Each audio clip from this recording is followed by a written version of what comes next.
Ayan, papakain tayo ng biik. Pero, maghugas muna tayo ng kanilang pinagkainan. Tabi.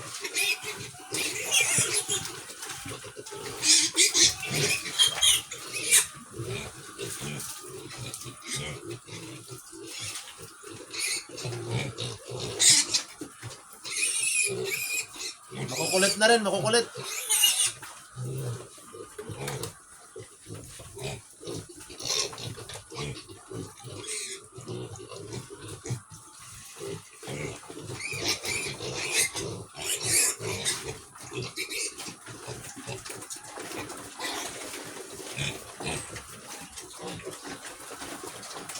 Yan, makukulit.